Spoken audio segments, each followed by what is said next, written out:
ज्यादातर तो अभी गर्भवती को लेकर अगर अस्पताल पहुंचे तो ऑपरेशन की संभावनाएं 90% हो जाती है। कतरी 90%। पर ये बड़े बूढ़े सब जानते हैं, देशी गोमाता का गोबर अगर उस भाई बहन के मुख में जिह्वा के ऊपर स्पर्श करा दिया जाए तो बहुत जल्दी उसके प्रसव होने की संभावना है। कम तकलीफ में बच्चे का जन्म हो जाएगा, कम कष्ट में संतान का जन्म हो जाएगा। बहुत जल्दी उसके संतान का जन्म, कम कष्ट में बाल बच्चे का जन्म हो जाया करता है। आवाज तो आप सुन पा रहे हैं ना? जब संतान होगी उसके प्रसव के समय कितना कष्ट, उसके लालन पालन में फिर समय व्यतीत करना पड़ेगा। क्या होगा? मन में विचार करने लग गए। मन में वो विचार कर रही हैं कि संतान का जन्म होगा तो उसके कपड़े धोना, उसका विद्यालय भेजना, तैयार करना, इससे तो अच्छा है कि फल खाना ही नहीं, इतनी परेशानी झेलनी नहीं पड़े। जो फल था अलमारी में रख दिया। उसकी सहेली वहां पर आती है और कहती, दरी आज उदास दिखाई दे रही, उदासी का कारण क्या है? तो धुंधली ये कहती है कि मेरे पति कहीं से एक फल लेके आए हैं, उस फल को मैं खाना नहीं चाहती, इसलिए मैं दुखी हो रही हूं।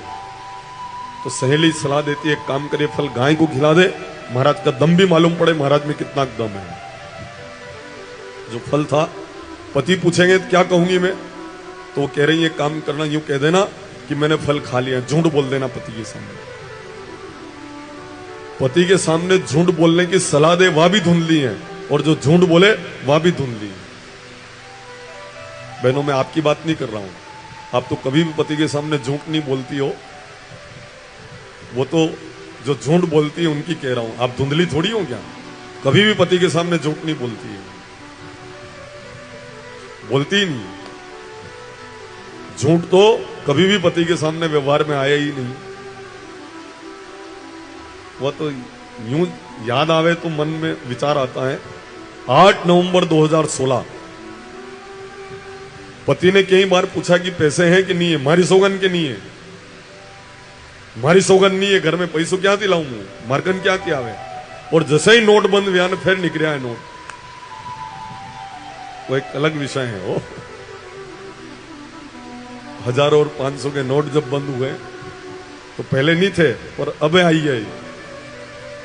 रोज निकले, कभी 5 नोट, कभी 2 नोट, 10-10 घड़ी किए हुए, और फिर पूछे कि कहो कि जमा वेगा कि नहीं वेगा, हो जाएंगे कि नहीं होंगे। तो वो तो इसलिए संग्रहित करके रखती हैं कि वक्त जरूरत काम आवे। जब जरूरत पड़ जाए और कहीं से भी मदद नहीं मिले तो उस पैसे से काम चल जावे, इसलिए अवेयर के रखती है। यहां देखो, आप धुंधली कह रही हैं कि फल तू एक काम करना, गाय को खिला दे, और पति पूछे तो कह देना कि फल खा लिया है। झूठ बोल देना अपने पति के सामने। तो वो फल गाय को खिला दिया गया। कुछ समय बाद उस धुंधली की सहेली के यहां बच्चा जन्मा, उसका नाम रखा, जिद कर ली धुंधली ने कि इसका नाम धुंधुकारी रखना पड़े, नहीं तो भोजन पानी में परित्याग कर दूं। उसका नाम रखा धुंधुकारी। और कुछ समय बाद जिस गाय को फल खिलाया था, उस गाय के भी जब प्रसव हुआ तो एक मानवाकृति का शिशु जन्म लेता है।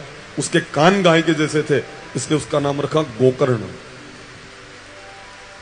यहां पर एक संदेह हो सकता है मन में, अगर ध्यान से कथा सुनो। संदेह क्या? विज्ञान पढ़ने वाले छात्र, पढ़ने वाले लोग, या मेरी माताएं बहनें विज्ञान जो पढ़ती होंगी, वो कह देंगी महाराज हमने ऐसा आज तक नहीं सुना कि किसी गाय के इंसान का जन्म होता है, ये हम पहली बार सुन रहे हैं। भागवत जी में ऐसा हो सकता है, इसलिए भागवत जी सत्य कैसे हम माने? प्रश्न चिन्ह खड़ा कर देंगे लोग भगवत जी के ऊपर। इसको हम कैसे समझें कि एक गाय के यहां पर एक इंसान का जन्म हुआ, उसके कान गाय के जैसे थे? बहुत ध्यानपूर्वक सुनना, इसका रहस्य उद्घाटन कर रहा हूं मैं। इसको कैसे मानना पड़ेगा, कैसे समझना पड़ेगा। इंद्र भगवान की भी कृपा हो गई। जरूरत तो थी, है ना, बहुत जरूरत है। और अच्छी बात यह है कि जो हायड़ा था वी भी काले कथा में जा कि अब खेत में पग ही नहीं टके, अब नहीं टिके तो न तो करपा देवा ना निंदा, तो वो भी पधार जाएंगे।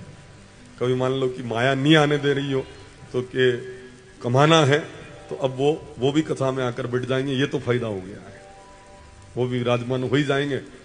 पर फिर उसमें कुछ लोग ऐसे होंगे जो टंकी ट्रैक्टर के बांधे निकली जा काल दी।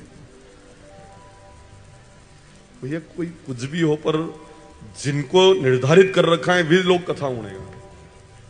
निर्धारित जिसको किया ना परमात्मा ने, वही लोग कथा सुनेंगे। 10% नए जुड़ जाएंगे, बाकी तो वो के वही लोग कथा सुनते हैं। सब तरह का लोग हैं, ओटलिप बेवारा लोग, वो कथा भी चल रही, करपा भी दे रहा, भी सब लोग अलग, पर ये ओटलिप बेवारा लोग ये भी अलग है। वो अब इनकी ड्यूटी वना तनख्वाह की नौकरी की है, इनके बस यही काम है। वहां होराहर मांडी दाना है पट्टी के ऊपर वणती छीणी ने वो हथौड़ी लेकर न वण पे अंगबंग चौकचक वो होरे हार वो मांड के बस इसी में लगे हुए हैं। तो चलो, जो लोग ये कह रहे थे कि काम है इसलिए नहीं सुनते, अब भाई ये बहाना तो बना नहीं सकते, क्योंकि काम सांवरा सेठ ने कह दिया कथा हूं बार अपनी कथा है इसलिए आकर बैठो कथा में। एक बार सांवरा सेठ के लिए करतल ध्वनि हमें करके उनके चरणों में अभिवादन कर ले, प्रणाम कर ले। सब दुख दूर हुआ जब तेरा नाम लिया। कैसे धुंधली और धुंधली के यहां पर गाय के इंसान का जन्म हुआ, इस बात को हम रहस्य उद्घाटन कर रहे हैं। बहुत मनोयोग पूर्वक सुनना होगा। धुंधली एक संज्ञा है, या धुंधली की जो सहेली है ना, वो भी एक संज्ञा है। जैसे नहीं कहते हैं कोई ज्यादा यूं खूंखार आदमी हो तो नहीं कहते शेर जैसा आदमी हो, तो शेर तो नहीं है। भोला भाला हो तो कहते हैं गऊ का जायो, गऊ को जाया हरि को बहुत भोरो है। जब बालिका समझदार हो, माता बहन की बात तो गऊ हरि की बात तो भोरी भारी है। तो उसी तरह से धुंधली की दो सहेलियां थी, एक तो बहुत भोली थी और एक बहुत धुंधले विचार वाली थी। जो धुंधले विचार वाली थी उसके यहां पर धुंधुकारी जन्मा, जो धुंधली को ला कर दिया। और जो बहुत सरल गऊ जैसी सहेली थी, उसको ये देखा उसने कि पूरा डब्बा खचाखच भरा है, रिजर्वेशन था नहीं, उसको जनरल डिब्बे में बैठना था, पूरा डब्बा खचाखच भरा था। तो उसने एक रबर का सांप फेंका उस डब्बे में और कहा इस डब्बे में सांप है। देखते ही देखते पूरा डब्बा खाली हो गया। ये आदमी उस डब्बे में चढ़ा, पूरा डब्बा खाली था। 1 साल बिछाई, 1 साल ओढ़ ली और सो गया। 3 घंटे तक रेल में सोता रहा। चाय बेचने वाले ने कहा भाई साहब चाय पियोगे? कि हाँ चाय वर्दे में कौन से स्टेशन पर हूं? कि कहा आप तो नागदा में हो। मैं 3 घंटे तक रेल में रहा, भोपाल क्यों नहीं पहुंचा, चित्तौड़ क्यों नहीं पहुंचा? तो उस चाय बेचने वाले ने कहा भाई साहब रेलवे प्रशासन को मालूम पड़ा कि इस डब्बा में सांप है, इसलिए डब्बा यहीं पे काट दिया है। तुमने औरों को उतारा तो तुम भी अपने लक्ष्य तक नहीं जा सकते हो। कर्मणों गहनों गति, जो जैसा करता है वैसा प्रतिफल उसको प्राप्त होता है। भलाई कर भला होगा, बुराई कर बुरा होगा, कोई देखे न देखे पर मेरा सांवरा तो जरूर देखता होगा।